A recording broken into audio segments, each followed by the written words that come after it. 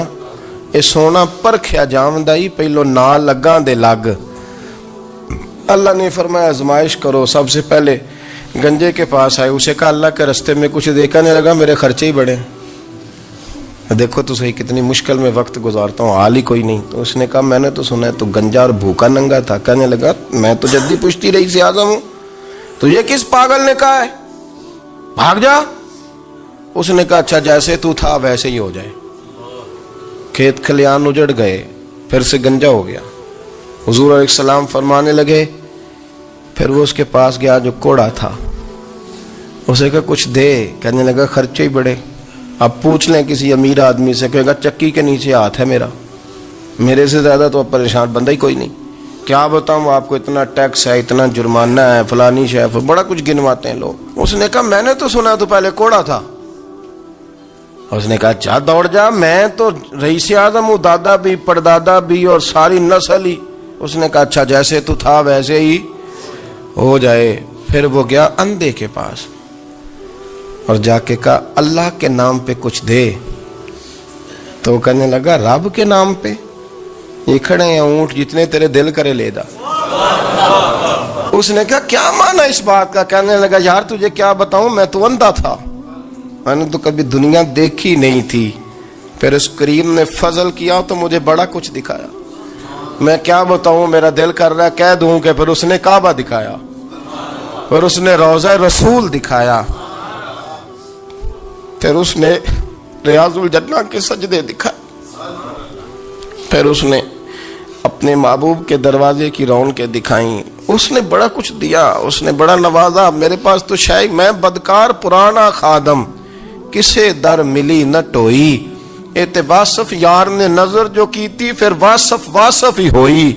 یہ تو اس کا کرم ہوا. تو یہ وہ کہنے لگا تو اللہ کے نام پہ جان مانگ، میں وہ بھی دینے کو تیار. میرے پاس تو شے ہی کوئی نہیں تھی، مجھے تو اپنا پتہ ہے، میں تو کوئی شے نہیں تھا، کچھ نہیں تھا میرے پاس. یہ تو ان کا کرم ہے کہ رخ ان کا ادھر ہے. اور مختصر سی میری کہانی ہے، یہ جو بھی ہے ان کی مہربانی ہے. تو وہ کہنے لگا میں بھی کچھ لینے نہیں آیا تھا، تیری آزمائش ہی کرنے آیا تھا. تیری عزتیں بھی سلامت رہیں گی، تیرا مال بھی سلامت رہے گا، تیری شفا بھی. اپنی زندگی میں کبھی بھی اللہ کی بارگاہ سے توجہ ادھر ادھر نہ کریں. چھوڑیں لوگ کیا کر رہے ہیں، دنیا کیا کہہ رہی. کبھی بھی. میرا ایک بڑا سخی قسم کا سجن ہے، بڑا پیارا ہے، میں اسے سخی مانتا ہوں. میں نے اپنی پریشانیوں کے دنوں میں بھی اس شخص کو سخی دیکھا. ایک دن رات کو مجھے ٹیلی فون کر کے کہنے لگا کدھر ہو؟ میں نے کہا میں گھر ہوں. نہیں اکثر سفر میں ہوتے ہو نا؟ اور میں نے کہا طبیعت کیسی ہے؟ ٹھیک ہے، بس حال چال پوچھنا تھا. میں نے سمجھا، میں نے کہا یار یہ کوئی مسئلہ ہے، ورنہ رات کے 2 بجے کوئی حال پوچھنے کو فون تو نہیں نہ کرتا، کوئی مطلب ایسا تو مسئلہ نہیں نا. تو میں نے بیک کال کی، میں نے کہا یار میری بات سن، مسئلہ کیا؟ کہ کچھ نہیں دل کر رہا تھا. میں نے کہا میری گل سن، رہے ہیں اسی 4-5 سال کٹھے، میں تین جاننا، اصل بات کر.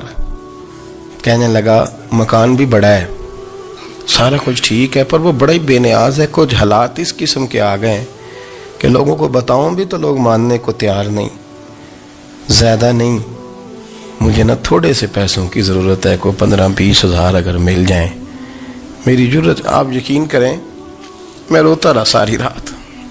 میں نے کہا مہربانہ تیرا کس طرح کریں گے, اس سے لے کے زمانہ استعمال کرتا تھا, پر بے پرواہی ویخ نہ سجڑ دی جتھے کسے دی پیش نہ جاوے, انہیں تاجاں والے در در رولے تے منگتے ہیں تخت بٹھاوے. سجنا کسے نو کارا مل دئی, کوئی کعبے خالی آوے.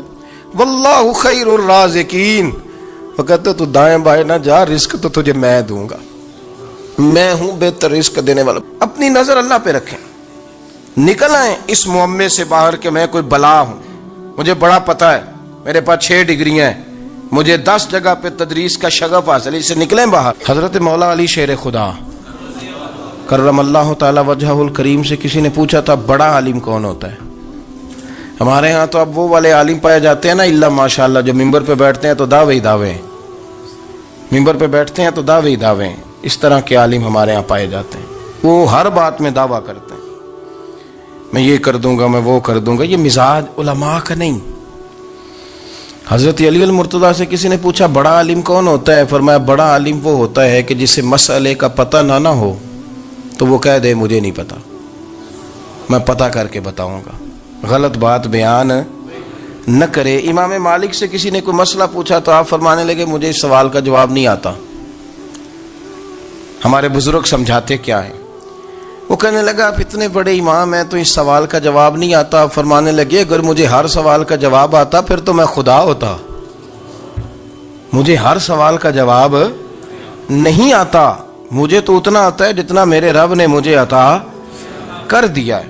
قرآن مجید دیکھیے گا, اللہ تعالیٰ نے ارادہ قدرت فرمایا کہ میں حضرت آدم کو بناؤں گا, پھر بنانے کے بعد فرمایا فرشتوں سجدہ کرو آدم کو. سب نے سجدہ کیا الا ابلیس ابا واستکبر وکان من الکافرین, سب نے سجدہ کیا سوائے ابلیس کے, اس نے انکار بھی کیا, تکبر بھی کیا اور کافروں میں سے ہو گیا. تو یہ جب اللہ تعالیٰ نے سجدہ کرایا تو کیسے کرایا؟ اللہ تبارک و تعالیٰ نے نا حضرت آدم کو علم سکھایا خود. وعلم آدم الاسماء کلہا, خود اللہ فرماتے ہیں کہ میں نے جناب آدم علیہ السلام کو تمام اشیاء کے نام سکھائے, سب اشیاء کے نام سکھائے. تو وہ چیزیں پھر میں نے نا, اللہ فرماتے ہیں میں نے فرشتوں پہ پیش کی, میں نے کہا کہ بتاؤ ان کے نام کیا ہے. تو فرشتوں نے جو جواب دیا وہ سمجھنے والا ہے. اللہ نے چونکہ خود علم سکھایا تھا حضرت آدم کو, جناب آدم سکھایا تھا, لیکن فرشتوں کو نہیں سکھایا تھا. تو اللہ کریم نے فرمایا فرشتوں اب یہ بتاؤ ان چیزوں کے نام کیا ہیں. تو فرشتے کیا کہتے ہیں؟ فرشتے عرض کرتے ہیں قالوا سبحانک لا علم لنا. آپ کبھی یقین کریں اس چیز کی لذت لے تو مزہ آ جائے. کہا قالوا سبحانک, کہنے لگے تو پاک ہے. قالوا سبحانک, کہنے لگے تو بھئی آدم علیہ السلام کو نام سکھا لیے, پھر فرشتوں کے سامنے وہ چیزیں پیش کر کے کہا ان چیزوں کے نام بتاؤ. تو فرشتے کیا کہتے ہیں؟ کہتے ہیں قالوا سبحانک, تو پاک ہے, لا علم لنا, ہمارے پاس کوئی علم نہیں, الا ما علمتنا, ہمیں تو اتنا پتہ ہے جتنا تو نے ہمیں سکھا دیا, ہمیں تو اتنا پتہ ہے جتنا تو نے ہمیں, لا علم لنا, ہمارے پاس کوئی علم نہیں ہے, اتنا ہی پتہ ہے جتنا تو نے ہمیں سکھا دیا ہے, اس سے زیادہ ہمارے پاس علم. اور یہ کیوں تو نے ہمیں جتنا سکھایا اتنا پتہ ہے. فرشتے یہ نہیں کہتے یا اللہ تو زیادہ سکھا, آدم کو دیا تو ہمیں بھی دے, یہ نہیں فرمایا. فرمایا انکا انت العلیم الحکیم, اے اللہ تو علم والا بھی ہے اور حکمت والا بھی ہے, تجھے پتہ ہے کس کو کتنا دینا ہے. جتنا تو نے مناسب سمجھا جناب آدم کو دیا, اور جتنا تو نے بہتر سمجھا وہ تو نے ہمیں عطا فرمایا. تو اگر آپ کے پاس علم ہے, کہیں نالج ہے, تو اس کو اللہ کی عطا سمجھیں. ہمارے ہاں بہت سارے لوگ بن کے بیٹھ جاتے ہیں. میں اکثر کہتا ہوں کہ پھر وہ دعوے کرتے ہیں میرے علاقے والے جاہل ہیں, میرے شہر والے جاہل ہیں, میرے خاندان والے پڑھے نہیں. یہ آپ کا دعویٰ ہے, یہ آپ کو خراب کر دے گا. ہم نے بہت سارے ایسے لوگ دیکھے جو بہت بڑے عالم تھے, لیکن اللہ جب لینے پہ آیا تو عقل ہی لے گیا, شعور ہی چلا گیا, حافظے ختم ہو گئے. آپ دیکھتے ہیں بڑھاپے میں کچھ لوگ ایسے ہوتے ہیں کہ جن کو یہ بھی یاد نہیں رہتا کہ میرا نام کیا ہے, میں کہاں ہوں, مجھے کدھر جانا ہے. تو اس وقت سے اللہ کی پناہ مانگیں اور اپنی نظر اپنے رب کریم کی جانب رکھیں، اللہ کی جانب اپنی نظر کو مبذول رکھیں۔ دوسری بات، علم کے بعد ایک چیز آتی ہے جس کا نام ہے ہدایت، جس کا نام ہے تقوی، جس کا نام ہے پرہیزگاری، جس کا نام ہے عمل، عبادت، ریاضت۔ یہ بھی اسی وقت ہی نصیب ہوتی ہے جب میرا رب کریم نصیب فرما دیتا ہے۔ ہم نے نا نیکی کا اپنا اپنا سٹیٹس بنا لیا ہے، اپنا اپنا معیار بنا لیا ہے۔ کچھ لوگ کہتے ہیں کہ جناب مسجد میں سیمٹ کا توڑا دینے سے بہتر ہے کسی غریب کو آٹے کا تھیلا دے دو۔ اب اس نے اپنا مزاج بنا لیا نا نیکی کا، اس نے اپنا سٹیٹس بنا لیا ہے۔ میرا یہ سوال ہے کہ نبی پاک صلی اللہ تعالی علیہ وسلم جب مدینہ شریف آئے تھے تو حضور نے سب سے پہلے غریبوں میں آٹا تقسیم کیا تھا کہ سب سے پہلے مسجد بنائی تھی؟ کیا عجیب لوگوں کا رنگ ہے، اپنی مرضی کی ہدایت، اپنی مرضی کا تقوی، اپنی مرضی کا معیار۔ مسجد کوئی بڑا چھوٹا خطیب بھی میری طرح کا ہو نا تو وہ مسجد میں بیٹھ کے جب نبی پاک کی بات کرتا ہے تو کہتا ہے میرے رسول پاک غریبوں کا سہارا بن کے آئے۔ وہ غریبوں کی بات کرتا ہے، مسکینوں کی، لاچاروں کی، کمزوروں کی بات۔ تو مسجد ہی تو وہ ادارہ ہے جہاں سے غریبوں کی بات ہو رہی۔ تو اب لوگوں نے غریب کو اور مسجد کو لڑانا شروع کر دیا، اس کو لڑاؤ کہ مسجد میں پیسے دینے سے بہتر ہے آپ غریب کو آٹے کا تھیلا دے دیں۔ آپ یہ کیوں نہیں کہتے کہ مسجد میں بھی آپ توڑا دیں ایک سیمٹ کا اور ساتھ غریب کو بھی خدمت کریں؟ یہ کیوں نہیں تقویٰ؟ اپنی اپنی مرضی کا مزاج، اپنی اپنی۔ کچھ لوگ کہتے ہیں چھوڑو جی، ساری زندگی انسان نماز پڑھتا رہے اور پھر گالیاں بھی دیتا رہے، بندہ داڑھی بھی رکھ لے اور جھوٹ بولنا بھی نہ چھوڑے۔ تو یہ آپ نے اپنے پاس سے تقوی کا معیار بنایا۔ گالی دینے کا گناہ ہے اور داڑھی رکھنے کا ثواب ہے۔ تو اگر آپ داڑھی رکھے ہوئے ہیں اور آپ کوئی غلطی کر رہے ہیں تو اس سے آپ کی داڑھی کا ثواب ختم، اللہ کرے آپ کو سمجھ آئے میری بات۔ آپ کوئی غلطی کر رہے ہیں، داڑھی کا ثواب اس سے ختم، وہ اپنی جگہ پہ قائم ہے چیز۔ اپنی مرضی کا کیوں تقوی کا معیار بناتے ہیں؟ تقوی کا مزاج اپنی مرضی کا نہ بناؤ، اللہ کی بارگاہ سے دعا مانگو کہ یا اللہ ہمیں ہدایت کا نور عطا فرما۔ ہمارا یہ مسئلہ بن گیا کہ ہماری سیاست ہے، ہماری دنیا داری ہے، ہم بندوں کو راضی کرنا چاہتے ہیں۔ ہم دیکھتے ہیں کون کس طرح، اور آپ یقین کریں آپ تھک جائیں گے، بندے راضی نہیں ہوں گے، وہ نہیں راضی ہوتے۔ آپ ان کو منا کے لائیں گے تو ادھر والے نکل جائیں گے، ادھر کو منائیں گے تو ادھر والے نکل جائیں گے۔ اس چکر سے باہر آئیں، اس رب کو راضی کریں جو فرماتا ہے ان الذین آمنوا وعملوا الصالحات سیجعل لهم الرحمن ودا۔ فرمایا تو ایمان لانے کے بعد نیک عمل کر، میں لوگوں کے دلوں میں تیری محبت پیدا کر دوں۔ رحمان لوگوں کے دلوں میں محبت ڈال دے گا، اللہ لوگوں کے دلوں میں۔ اپنی نظر ہمیشہ اپنے رب پہ رکھیں، اتنی لمبی چوڑی دنیا داروں سے امیدیں نہ وابستہ کریں۔ میں نے دیکھا ہے لوگ کاسا لیسی کرتے ہیں، کبھی اس کے دروازے پہ کبھی اس کے دروازے پہ۔ ان چکروں سے باہر آئیں اور اپنے رب کی بارگاہ کی طرف توجہ کریں۔ استغفار شوق سے پڑھا کریں، اور اکیلے میں نا، اکیلے میں۔ حضرت رئیس المتکلمین مولانا نقی علی خان صاحب رحمۃ اللہ نے لکھا ہے کہ فرعون 500 سال حکومت کر گیا، یہاں تو 5 سال کی حکومت کی پیر لڑکھڑاتے ہیں، 500 سال۔ فرماتے اصل وجہ یہ تھی کہ دنیا جب سو جاتی تھی نا تو اوپر چادر لے کے تو مسلح پہ بیٹھ جاتا تھا اور ہاتھ باندھ کے کہتا تھا رب تو ہی ہے، میرا پردہ نہ کھولنا، مالک تو ہی ہے، کرم نوازی کرنا، میری پکڑ نہ کرنا۔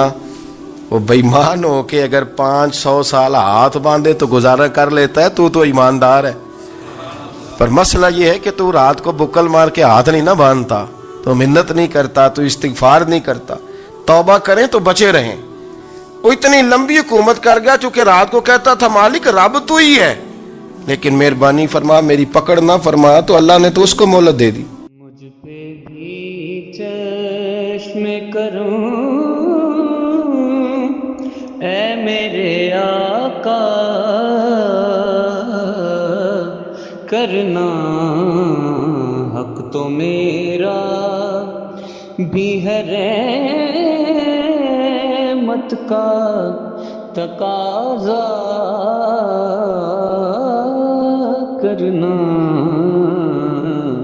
مجھ پہ بھی چشم کرم۔ تو کسی کو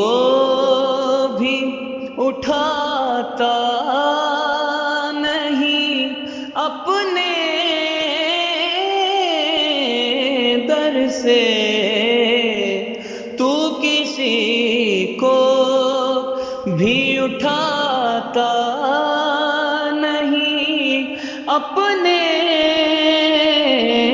در سے کہ تیری شان آقا کہ تیری شان کے شایا نہیں ایسا کرنا مجھ پہ بھی چشم کرم